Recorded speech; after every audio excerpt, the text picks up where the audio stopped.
Hi, Restorative Justice Council. We're going to fill you in, okay, since we missed you today. So we're going to start by talking about what is restorative justice through like a metaphor of like a garden, okay? So if restorative justice is a garden, okay, like what do you think are, and like our community, what would be aspects of the community? So what do you think? You can chime in too, Rhonda. So what are some pieces of the community? So like what do you need to have in a garden?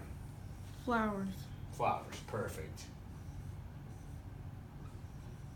Right? And what do the flowers need to grow? Some kind of water system. Okay, so they need water. Okay.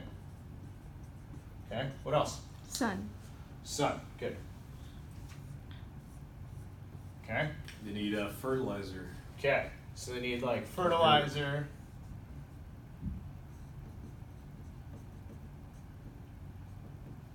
Okay, what else? I think you need some soil to grow in, right? Yes.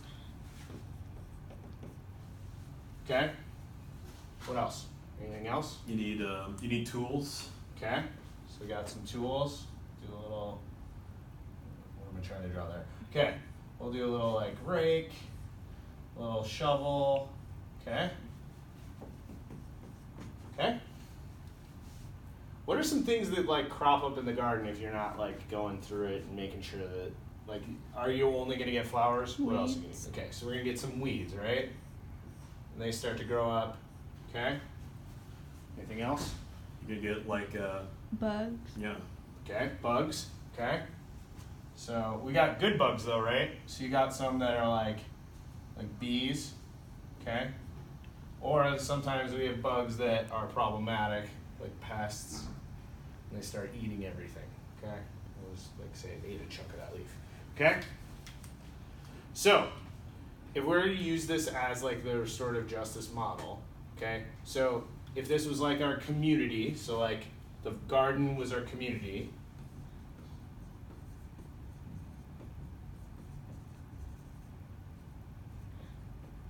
okay, so our community would be like, you know, and the students would be our flowers.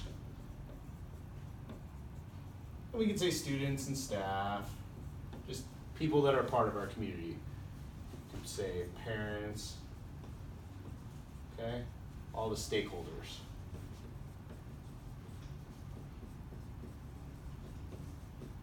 Okay, now there's going to be problems in any community, right? Like there's always conflict. It's just there's no way to avoid it, right? So like the conflict, we'll think of it as the weeds.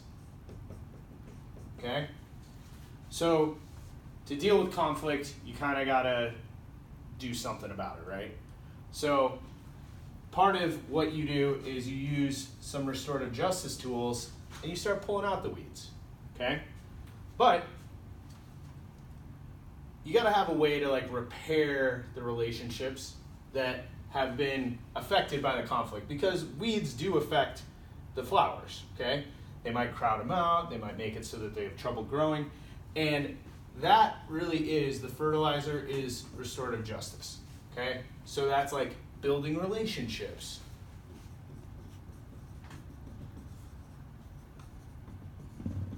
Mediation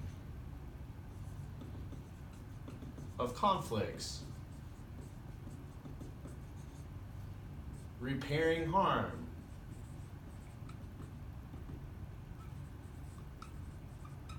And ultimately we want to see like healing of the community. Okay. Anything else to add, Charles? I'd add that like the water could also be relationship circles as well, because it's continuous. You know, like sprinkler, rain, or whatever. So it just keeps the cycle going, keeps the community alive. So they're kind of, the circles are really important because they're what drives the rest of everything else. Because we don't have water, you don't have that garden. Okay. Cool. We can pause it for this one.